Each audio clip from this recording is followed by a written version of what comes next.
मेरे कांग्रेस में सब कुछ ठीक है। अगर किसी के बारे में हम गलत शब्द बोलते हैं तो अगले व्यक्ति के लिए कोई वो चीज़ नहीं रहती। कोई विधायक बोलता है, आज आप जिन विधायक के बारे में बात करूँ वो सीनियर है, मैं उनके बारे में कोई उनको सलाह दूं ये भी ठीक चीज़ नहीं है।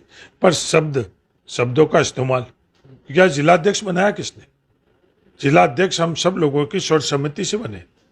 सर, राजनीतिक गलियारों में ये चर्चा है कि चुनावों से पहले हनुमान बेनीवाल बीजेपी या कांग्रेस के साथ कुछ समझौता कर सकते हैं। कांग्रेस में ऐसी कोई बातें चल रही है? नहीं, हम ज्योति मर्दा जी से मेरे इस संदर्भ में कोई भी बात नहीं हुई। कोई उनकी नाराजगी, किसी प्रकार की असंतुष्ट होना उनका, इस संदर्भ में मेरी उनकी कभी चर्चा नहीं हुई। देश में बीजेपी के जनता है वो कह रहे हैं कि हमने तो देश में सिर्फ वन नेशन वन वोट की बात शुरुआत की और कांग्रेस वाले डर गए हैं कहीं ना कहीं हम चुनाव हार रहे हैं। ज्योति मिर्धा जी का बीजेपी जाना और लगातार ऐसी बातें आ रही कांग्रेस के लिए अब चुनावों से पहले इस प्रकार का कदम नुकसान होगा। कांग्रेस में आते तो आप स्वागत करेंगे भी? हाँ, बाड़मेर कांग्रेस में सब कुछ ठीक है, क्योंकि एक आपके विधायक जिला अध्यक्ष के बारे में कहते हैं कि ये वो है, ऐसा कुछ नहीं। राजस्थान में विधानसभा चुनावों से पहले नागौर की पूर्व सांसद ज्योति मिर्धा ने आज भारतीय जनता पार्टी ज्वाइन की है और जिसको लेकर राजनीतिक गलियारों में कई चर्चाएं हो रही है। ये भी बातें सामने आ रही हैं कि इस कदम से आने वाले चुनाव में कांग्रेस को नुकसान होगा। हमारे साथ पंजाब प्रभारी और सीडब्ल्यूसी के मेंबर हरीश चौधरी जी हैं। हरीश, एक ज्योति मिर्धा जी का बीजेपी जाना और लगातार ऐसी बातें आ रही कांग्रेस के लिए अब चुनावों से पहले इस प्रकार का कदम नुकसान होगा। ज्योति मिर्धा जी की भारतीय जनता पार्टी में जाने से कांग्रेस पार्टी को कोई नुकसान नहीं होगा। कांग्रेस पार्टी अपनी सोच से राजनीति करती है। कांग्रेस पार्टी एक राजनीति करने का जो माध्यम है, जो वो भारतीय जनता पार्टी में किसी व्यक्ति का जाने और नहीं जाने से उससे कोई प्रभाव नहीं पड़ेगा। सर, आप पार्टी के आलाकमान से आपकी लगातार बात होती रहती है ज्योति मिर्धा से, ऐसी क्या बात हो गई जो अगर अचानक से वो बीजेपी में चले गए? ज्योति मिर्धा जी से मेरे इस संदर्भ में कोई भी बात नहीं हुई। कोई उनकी नाराजगी, किसी प्रकार की असंतुष्ट होना उनका, इस संदर्भ में मेरी उनकी कभी चर्चा नहीं हुई। सर, चुनाव को अब ज्यादा समय नहीं बचा है, कांग्रेस किस तरीके से वापस रिपीट की बात कर रही है? क्या किन मुद्दों को लेकर वापस मैदान में? हमारे विचार, हमारे काम लोगों के अंदर ईमानदारी से लेकर जाएंगे हम लोग। और मेरा मानना है कि राजस्थान की जनता ईमानदारी से लेकर गए हुए हमारे विचार और कामों को तायद करेगी, वापस सरकार बनाएगी। सर, आप रणनीति जो सलाहकार समिति बनी है उसके आप अध्यक्ष भी हैं, किस तरह की रणनीति कांग्रेस बना रही है इस बार चुनाव को लेकर? जो हम लोगों का विचार है, जो मुद्दे हैं, जो हमारे 5 साल के अंदर विकास के काम है, योजना है, उनको लेकर हम जाएंगे। और राहुल गांधी जी और खड़गे जी की जो सोच है, कांग्रेस पार्टी की सोच है, उसको लेकर जाएंगे। बड़ी स्पष्ट, सरल और रणनीति हम लोगों की रहेगी। सर, देशों में G20 सम्मेलन चल रहा है, तमाम जो बीजेपी के नेता लोग हैं वो कह रहे हैं कि ये हमारा देश के लिए गौरव की बात है। क्या कमेंट है आपका G20 को लेकर? G20 हमारे भारत का देश का आयोजन था। सबसे पहली बात तो ये रोटेशन से होता है, ये किसी का अचीवमेंट नहीं है। जो ब्राजील को अभी हम लोगों ने सौंपा था, भाई रोटेशन है। किसी सरकार को, देश को बाई रोटेशन से कोई चीज़ मिलती है, तो हमारे सब देशवासियों का कर्तव्य बनता है कि हम उसके साथ इस आयोजन में करें। ये भारतीय जनता पार्टी की सोच है, जिसके कारण खड़गे जी जैसे जो लीडर ऑपोजिशन थे, कद्देवान लीडर थे, उनके ऐसे आयोजनों को, एक सोच कांग्रेस की सरकार की सोच थी, जिन्होंने अटल बिहारी वाजपेयी जी को भारत का प्रतिनिधित्व करने के लिए इस प्लेटफॉर्म पर भेजा था। ये सोच का फर्क है। और एक सोच भारतीय जनता पार्टी का, जिन ऐसे आयोजनों के अंदर उनका इनवाइट भी नहीं करना, तो इनकी सोच है। ऐसे आयोजनों के अंदर कितने हजारों करोड़ रुपए उन्होंने खर्च किए, और थोड़ी सी बरसात से जो स्थितियां हम लोगों को देखने की मिली, बड़ी दुर्भाग्यपूर्ण।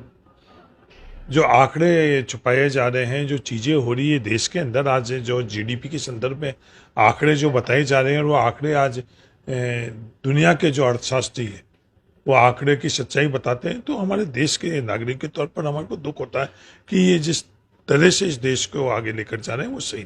सर, देश में बीजेपी के जनता है वो कह रहे हैं कि हमने तो देश में सिर्फ वन नेशन वन वोट की बात शुरुआत की और कांग्रेस वाले डर गए हैं कहीं ना कहीं हम चुनाव हार रहे हैं। वन नेशन वन वोट को लेकर हरीश चौधरी का क्या बयान है? One nation one country, one country one vote, one country one religion, one country one rights, ये सब बातें हैं। हर किसी को अपनी अपनी राय रखने का अधिकार है। पर हमारे संविधान क्या, ये संविधान के अंदर तब्दीली करने की जो बात कर रहे हैं, ये कह रहे हैं संविधान बदलेंगे। संविधान बदलने की तो ये तो दिशा है, और संविधान कैसे बदलेंगे? संविधान इस क्रम के अंदर ही संविधान एक एक कदम आगे बढ़ाकर और संविधान बदलने का। वन नेशन वन वोट अगर करवाने हैं तो इसके अंदर किसको आपत्ति, पर आपके इंटेंशन क्या है, किस उद्देश्य से, किस आपकी टाइमिंग क्या है? वो ईमानदारी से आपके जो उद्देश्य नहीं है, आप ईमानदारी नहीं रख रहे हो, देश अच्छी तरह से जान रहे हैं। इस तरह की आप लोग ये घटनाक्रम से देश का विश्वास नहीं जीत सकते। आप ईमानदारी से अपने किए हुए काम, आने वाले समय में जो आप काम करना चाहते हो, आपके विचार देश के बीच में रखो और देश निर्णय करेगा। सर, चुनावों से पहले अगर इस वर्तमान की बात करें तो अपने पश्चिमी राजस्थान के कई जिले हैं जहां पर अकाल जैसी स्थितियां हैं। क्या इसको लेकर यहाँ के नेता सरकार से बात करें, गिरदावरी करके उनको मुआवजा दिला जाए, क्योंकि किसानों की पहले जो पिछली बार फसल थी उसमें हालत खराब। गिरदावरी के संदर्भ में मैं बोल चुका हूं कि जल्दी से गिरदावरी और निष्पक्ष गिरदावरी है। गिरदावरी का तरीका भी ऑनलाइन करने की जगह जो हमारे पारंपरिक तरीके हैं वो चीज होनी चाहिए। ये जो हम टेक्नोलॉजी के माध्यम से कुछ चीजें करने का प्रयास कर रहे हैं वो धरातल से उस चीज से अगर जुड़कर देखें तो वो बिल्कुल अलग है। आज ग्रीन इंडेक्स सैटेलाइट के माध्यम से जो उस आकलन किया जाता है, पर हकीकत के अंदर वो नहीं रहती। आज बाड़मेर में आकर हम लोगों की फसलें कोई देख ले, फसलें से हमको अनाज थोड़ी मिल रहा है। ग्रीन इंडेक्स अगर देखेंगे तो ग्रीन इंडेक्स के अंदर हमारे को वहाँ अच्छा जमाना दिखाएगी। औसतन जो बारिश है उसके आंकड़े दिखाएंगे बाड़मेर के अंदर, तो औसतन से हम लोगों की बारिश ज्यादा है, पर नीचे धरातल के अंदर क्या है, आज हमारी बाजरी के साथ क्या स्थिति है। तो इस तरह के जो पैमाने हैं, चाहे गिरदावरी के संदर्भ में हो चाहे फसल बीमा के संदर्भ में, ये 40-40-20 का जो इन्होंने रेशियो रखकर और नई प्रणाली है, इससे हम लोगों को फायदा नहीं होगा। बाड़मेर के साथ पहले भी लगातार अन्याय होता जा रहा है, लगातार हर प्लेटफॉर्म पर हम करता रहे, और भारत सरकार ने हमारे किसानों की, बाड़मेर की, राजस्थान की बिल्कुल भी नहीं सुनी, और उन्होंने उन उद्योगपतियों की सुनी जिनके ये फसल बीमा कंपनी है। अब मेरा वापस निवेदन है सरकारों से, इस तरह का आप व्यवस्था करो जिससे निष्पक्ष तौर के ऊपर किसान को फायदा हो। ये योजनाएं है किसके लिए, गिरदावरी किसके लिए की जाती है कि किसान को फायदा मिले, फसल बीमा किस लिए किया जाए, किसान को फायदा मिला। इसमें किसान को फायदा नहीं मिलकर और किसी और तरह की हमारी सोच है तो बिल्कुल अलग है। आज मोबाइल की कनेक्टिविटी, कई पंचायत हेडक्वार्टर के ऊपर मोबाइल की कनेक्टिविटी नहीं है। जयपुर और दिल्ली में बैठने वाले लोगों को नहीं पता है क्या?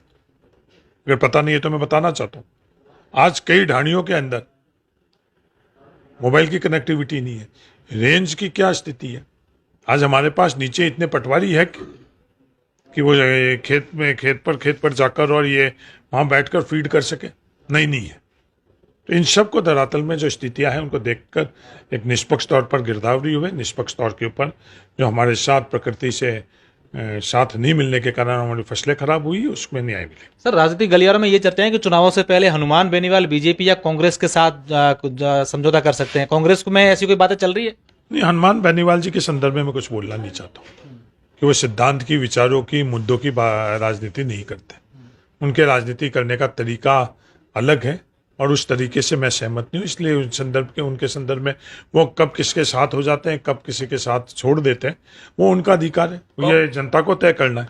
कांग्रेस में आते तो आप स्वागत करेंगे भी? हाँ, नहीं, कांग्रेस के अंदर अगर आती है तो कांग्रेस की राजनीति वैचारिक तौर के ऊपर, कांग्रेस की राजनीति इस तरह का कोई भी स्पेस देने के लिए वो राजनीति नहीं है। कांग्रेस की राजनीति के सिद्धांत, कांग्रेस की राजनीति के तरीका का ये नहीं है। किसी के प्रति आप गलत भावना रखो, किसी के टकराव से रखो, किसी बारे में आप जो जिस तरह की राजनीति कर रहे हो, जो शब्दावली इस्तेमाल कर रहे हो, कांग्रेस के देश के अंदर इसका स्थान नहीं है। उसके बावजूद अगर कोई ये सोचता है तो वो कांग्रेस के लिए हितकारी नहीं है, वो प्रदेश के लिए हितकारी नहीं है। मैंने तो यही बात करनी है। बाड़मेर कांग्रेस में सब कुछ ठीक है, क्योंकि एक आपके विधायक जिला अध्यक्ष के बारे में कहते हैं कि ये वो है, ऐसा कुछ नहीं। बाड़मेर कांग्रेस में सब कुछ ठीक है। अगर किसी के बारे में हम गलत शब्द बोलते हैं तो अगले व्यक्ति के लिए कोई वो चीज़ नहीं रहती।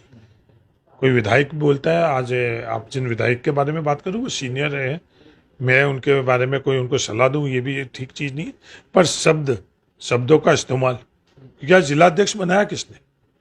जिला अध्यक्ष हम सब लोगों की सर्वसम्मति से बने, और आज उनके बारे में हम लोग ही, जब हम लोगों के प्रस्तावित, हम लोगों के रिकमेंडेशन से कोई हुई है, और एक दफे नहीं, 2 दफे नहीं, 3 दफे बने, उनके बारे में हम लोग इस तरह का शब्दों का इस्तेमाल करें तो उनके, मेरा अमीन खान साहब के कोई सलाह नहीं है कि वो बहुत अनुभवी है। सर, कांग्रेस बन रही है राजस्थान में, सरकार बना रही है वापस? नहीं, कांग्रेस बिल्कुल राजस्थान में सरकार बनाएगी। जो विकास और योजना कांग्रेस 5 साल के अंदर लेकर आई है, उसके आधार के ऊपर सरकार बनेगी। ये हरीश चौधरी जिनका साफ तौर पर कहना है कि इस बार राजस्थान में फिर कांग्रेस सरकार बने। देखने वाली बात होगी कि राजस्थान में चुनाव में सरकार, जनता किसके साथ रहेगी। कैमरा सहयोगी उम्मीद के साथ अशोक शेरा, फर्स्ट इंडिया न्यूज, बाड़मेर।